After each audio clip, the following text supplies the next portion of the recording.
రష్యాలో జార్స్ నిరంకుశత్వాన్ని ఎదిరిస్తూ పోరాటం చేసినటువంటి కార్మిక సంఘాలు సమానత్వం కావాలని అరులు దాచారు. మాకు రెట్టు కావాలి, మాకు హక్కు ఉంది బతకడానికని వాళ్ళు చేశారు. ఈమె సర్వమానవుల్లో దేవుడున్నాడు, ఎవరినైనా నువ్వు పూజించు, ఎవరైనా ఒకటే, మనకు అందరూ ఒకటే అన్న భావం కలిగించింది. వాళ్ళు పోరాటం ఇది అందరూ ఒకటిగా ఉండాలని ఆరాటం, తేడా లేదు. ఎస్. అయితే ఇక్కడ ఒక ప్రశ్న సార్, నాకు నిజంగా రెండిట్లో తేడా లేదు అని మీరు అనుకుంటున్నప్పుడు, and one more thing, communism వైపు చాలా తిరిగారు, చూశారు, వారు చెప్తున్నవి రాశారు, మినిట్ టు మినిట్ ఎవ్రీథింగ్ మీ చేతుల్లో నుంచే బయటకు వెళ్తుంది అన్నప్పుడు మీరు ఎక్కువగా దానికి అట్రాక్ట్ అవ్వాల్సినటువంటి అవకాశం మీకు ఎక్కువ ఉంది. కానీ నేను చెప్పాను, కొంత వయసు వచ్చాక, నేను ఇంజనీర్ అయిన తర్వాత, నేను ఉద్యోగాల్లోకి వచ్చిన తర్వాత, ఆ తర్వాత నేను చూస్తున్న పరిణామ క్రమం, ఈ కమ్యూనిస్ట్ దేశాలు ఇవన్నీ చూస్తే, అక్కడ విజిట్ చేసే అవకాశం కూడా వచ్చాక, వాళ్ళతో వ్యాపారం చేసే సందర్భాలు కలిగాక, అక్కడ నేతి బీరకాయలు నెయ్యి ఎంత ఉందో కమ్యూనిజంలో హ్యూమనిజం అంతే ఉంది. మోసం, దండ అది లేదు. ఇవాళ ఆ రకమైనటువంటి ఆదర్శవాదులైన కమ్యూనిస్టులు లేరు. అయితే అదే సార్, నేను యాక్చువల్ ఒక ఇంటర్వ్యూలో చూసాను, మీరు ఆర్కే గారి ఇంటర్వ్యూలో అనుకుంటాను, మీ మామయ్య గారికి మీరు చెప్పారు, మీరు అనుకునేటటువంటి కమ్యూనిజం రష్యాలో కానీ చైనాలో కానీ లేదు, వచ్చి చూపిస్తాను నా రాటి తీసుకెళ్తాను. ఆయన నా గుండె ఆగిపోద్దేమో నేను రానన్నారు. భయపడిపోయాడు ఆయన.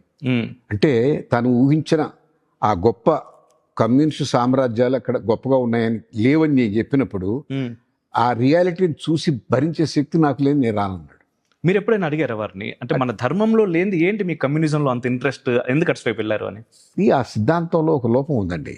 వాళ్ళు అడగదొక్కబడినటువంటి కార్మిక సామ్రాజ్యాలు అవి అడగదొక్కేశారు. వాళ్ళని నిరంకుశత్వం, నిజం, బానిసత్వం. చివరికి దాన్ని వాళ్ళు కార్ల్ మార్క్స్, ఎంగిల్స్ వాళ్ళు తీసుకున్న నిర్ణయం ఏంటంటే, ఇప్పుడు చూడండి, చేతి వేళ్ళు 5 ఉన్నాయి, అన్నీ సమానంగా లేవు, ఇది చిన్నది, దీంతో సమానంగా అన్నిటి నరికేశారు. మీకు అర్థమైందా? ఎస్. అంటే దీన్ని పెంచాలన్న ఆలోచన రాలేదు వాళ్ళకి. ఇది పెంచితే వాళ్ళకి ఆర్థిక పరిపుష్టి కల్పించి విద్యా చైతన్యం కలిగిస్తే వీళ్ళు ఎదుగుతారు ఆ స్థితికి. అది ప్రయత్నం చేయకుండా వీళ్ళని నరికేసుకుంటూ పోయారు. డబ్బున్నవాడు తీసేయి తల, అది సమాజం అభివృద్ధి చేయలే. వీడిటూ చదువు సంధ్య లేకుండా ఉండిపోయాడు. చదువు సంధ్య ఉండి అక్రమంగా ఉండి డబ్బు సంపాదించిన వాళ్ళు ఎగరగొట్టేశారు. వాడికి సంపద సృష్టి చేసేవాళ్ళు లేరు. దానికి అందుకునే శక్తిలో వీడి లేడు. సమాజం కూలిపోయింది. సో అది ఆ సిద్ధాంతం పనిచేయదు. అది ఒకనాడు అణగదొక్కబడిన వాళ్ళు తిరగబడ్డటువంటి నినాదం. అది ఇవాళ దక్కర్లేదు. ఇవాళ ఎవరిని అణగదొక్కట్లేదు. నిజానికి వర్క్ ఫోర్స్ సరిగా రారు. నేను 500 రూపాయల జీతం ఆ రోజు కూలి ఇస్తానంటే, వాడు ఈ suppose to come at 9 o'clock రాడు, 10:30కి వస్తాడు. ఛాయ్ తాగాలని పక్కకు పోతాడు, 11కి వస్తాడు.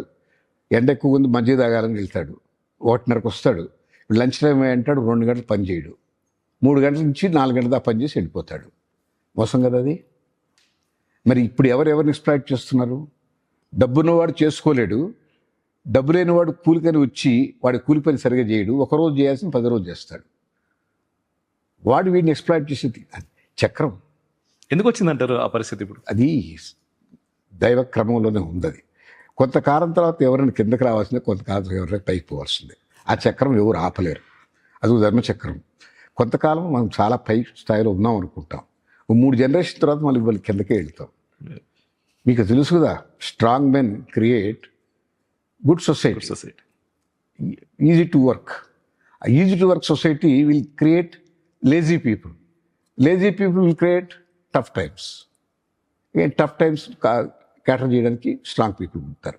ఈ సైకిల్ అది నిరంతరం కొనసాగేది. ఒకరి తర్వాత ఒకరు వచ్చి సమాజాన్ని మారుస్తూ పోతారు. 3 చక్రం ఒకటికే వస్తుంది. ఒకనాడు బ్రిటిష్ సామ్రాజ్యం, రవి అస్తమించిన బ్రిటిష్ సామ్రాజ్యం వాళ్ళు ఎక్కడుంది? దయనీయమైన పరిస్థితిలో పడిపోయాం. చివరికి మనవాళ్ళు పోయి పరిపాలించే పరిస్థితికి వచ్చింది అక్కడ. ఇప్పుడు ముస్లిమ్స్ అంతా వచ్చి ఆక్రమించేశారు వాళ్ళు. జర్మనీ ఎక్కడుంది? తగ్గిపోయింది. ఫ్రాన్స్ ఎక్కడుంది? తగ్గిపోయింది. జపాన్ ఎక్కడుంది? తగ్గిపోయింది.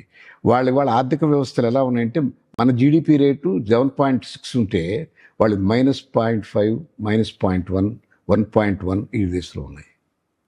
మరి వాళ్ళ మేధోశక్తి ఏమైపోయింది? వాళ్ళ టైం అయింది. వాళ్ళు చక్రంలో కిందకు వచ్చారు. చక్రం మన పైకి వచ్చే అవకాశం మనకు ఉంది, మనం వాడుకుంటే. లేకపోతే జారిపోతూ ఉంటాం, పైకి వెళ్ళినట్టుగా వెళ్ళి మళ్ళీ జారిపోతుంటాం. దానికి సరైనటువంటి రాజకీయ వ్యవస్థ లేదు ఇక్కడ.